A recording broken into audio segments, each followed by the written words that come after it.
राधे राधे महाराज जी, आपके चरणों में कोटि कोटि नमन। गुरुदेव, नाम जप करने के बाद मन की स्थिति अच्छी रहती है, परंतु घर पर पति से झगड़ा हो जाए तो मन की स्थिति फिर बिगड़ जाती है। ऐसी स्थिति में हमें लगता है पति से झगड़ा क्यों होता है? जब हमारा पति आराध्य देव है तो झगड़ा क्यों होता है? आराध्य देव से झगड़ा कैसा? मेरे आराध्य देव जिसमें प्रसन्न रहे उसमें हमें मन लगाना चाहिए। देखो, सबसे पहली बात, धर्म में पत्नी को अर्धांगिनी माना गया है। जैसे हमारे इस अंग में पीड़ा हो तो मुझे हुई और इस अंग में पीड़ा हुई तो मुझे हुई। धर्म में पति को परमेश्वर का दर्जा दिया गया है हमारे सनातन धर्म में, कि पति हमारा परमेश्वर है, पति हमारा भगवान है। तो हम अपने भगवान से झगड़ा क्यों करें? प्यार करें कि झगड़ा करें? झगड़ा करने का मतलब है आपकी मांग कुछ और है, आपकी चाहत कुछ और है।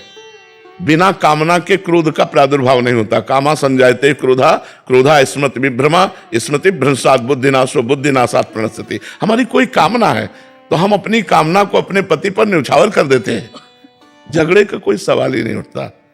पति पत्नी में झगड़े का तो कोई सवाल ही नहीं उठता। उसका झगड़ा भी एक प्रेम बढ़ाने वाला होता है। वो झगड़े जो आजकल बर्ताव चल रहा है, वही देखो, आप बच्चों के बीच में रहते हैं, आप फाइनल बता रहे हैं वही बात जो हम कहा कि आज हमारा समाज पतन की ओर जा रहा है।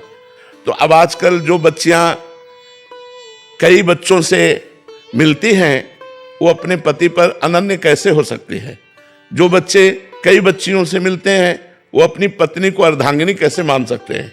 वो पूरा जीवन एक साथ कैसे निर्वाह कर सकते हैं? तो आज हमारा गृहस्थ धर्म संकट में पड़ गया। जहां देखो पति पत्नी की हत्या करते पाए जाते, पत्नी पति की हत्या करते। ये सब क्या हो रहा है? एक ऐसा समाज हमारा जहां एक बार पानी ग्रहण करके स्वीकार कर लिया तो आजीवन निर्वाह किया। पहले लड़की देखी नहीं जाती थी, आज के 35-40 वर्ष पहले लड़की नहीं देखी जाती थी। गांव के बुजुर्ग जन जाके ब्याह तय कराते थे। लड़का लड़की तब देखते थे जब मंडप के नीचे होते थे, और वो दुल्हन तो तब जान पाएगा कि हमारी कैसी हो जब घर ले जाएगा। ऐसा था। और आज तो एक बहुत ही मलिन सिस्टम चल गया जिसको लिव इन रिलेशन कहते हैं। अब ये हमारे सनातन धर्म के तो बिल्कुल खिलाफ है। हमारा सनातन धर्म कहता है कि एक बार जिसे स्वीकार कर लिया आजीवन उसका निर्वाह किया। हाँ, अगर वो भ्रष्ट आचरण वाला है तो बात अलग है, या भ्रष्ट आचरण वाली तो बात अलग है, नहीं तो स्वीकार करके आजीवन निर्वाह किया जाता था। पूरा परिवार भरा आनंद में, पूरा घर की लक्ष्मी मानी जाती है। जो स्त्री है वो घर की लक्ष्मी मानी जाती है। कितना बड़ा उसका आदर, कितना बड़ा सम्मान दिया जाता था। बहुत बड़ा फर्क पड़ गया है। पहले जैसे कोई पूछता कि तुम्हारे, मान लो सरकारी कागज, तुम्हारे पति का क्या नाम है, तो कई बार सोचती थी कि मैं कैसे इंगित करूं। ए बेटा बताओ अपने पापा का नाम। मतलब हिचक होती थी कि मैं अपने पति का नाम कैसे बोल दूं। इतना आदर होता था, इतना आदर होता था। जो हमारे सनातन धर्म की मर्यादा वो धीरे धीरे खोती चली जा रही है। कितना प्रेम, दिन भर मेहनत करके ऑफिस से या किसानी करके आया, घर आते ही खुशहाल हो जाता था।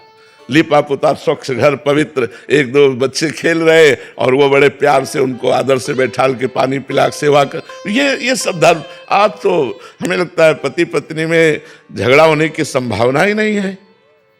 जब पति हमारा स्वामी है तो झगड़ा, जब पत्नी हमारी अर्धांगिनी है तो झगड़ा होने का तो सवाल ही नहीं उठता। प्रतिदिन प्यार बढ़ना चाहिए। अच्छा, ऐसे झगड़े के समय मौन हो जाना चाहिए।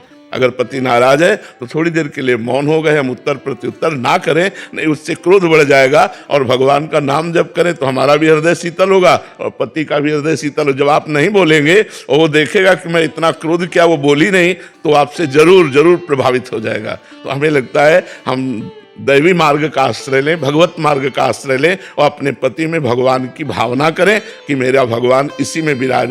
सब में शिव रमा हुआ है। यदि अपने पति में शिव को देख लिया, पुत्र में देख लिया, परिवार में देख लिया, सास ससुर में देख लिया, तो मंदिर जाओ चाहे ना जाओ, घर ही मंदिर हो गया। आप सभी को राधे राधे, जय श्री राधे, जय श्री राधा वल्लभ हरिवंश।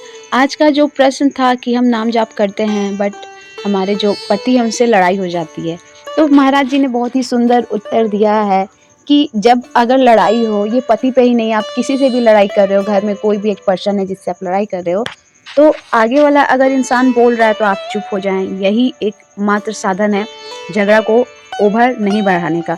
तो इसलिए अगर कोई आगे बोलता है तो आप चुप हो जाएं, उससे बाद में उसे आप समझाएं कि तुम्हें ऐसे नहीं बोलना चाहिए या आपने ऐसे किया, या फिर आगे वाला इंसान खुद सोचेगा कि हम इतना सुनाएं उसको, वो आगे वाला जो इंसान है वो चुप है, तो इससे भी उसकी आंखें खुल जाएगी, इससे भी उसे बुरा लगेगा कि मतलब मैंने इतना उसे सुनाया और उसने कुछ भी नहीं बोला।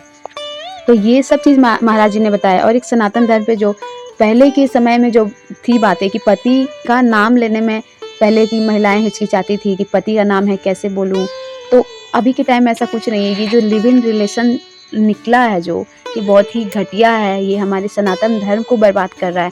पहले के टाइम में बाबा ने सही बताया है कि पहले के टाइम में महिलाएं एक दूसरे का चेहरा नहीं देखती थी। जब लड़की लड़का का शादी सेट होता था तो वो लोग एक दूसरे को कब देखते थे, जब वो लोग मंडप पे आसपास होते थे, तो मतलब जस्ट उसी समय वो लोग अपने एक दूसरे का फेस रिवील करते थे। बट अभी के टाइम में ऐसा कुछ भी नहीं है। अभी के टाइम में ये जो लिव इन रिलेशन जो निकला है जो बहुत ही घटिया है, बहुत ही गंदा तरीका है। आपकी इसमें क्या राय है मुझे कमेंट्स करके ज़रूर बताइएगा। और बाबा ने जो कहा मैं उससे 100% श्योर मानती हूँ, सही बात है, ऐसा नहीं होना चाहिए था। ये हमारे धर्म को बर्बाद कर रहा है और ये कुछ नहीं है। बस आज के लिए इतना ही। आप सभी को राधे राधे। ये बात पे आपकी क्या विचार है इस वीडियो को लेकर के, आप अपने राय कमेंट्स में ज़रूर बताएं।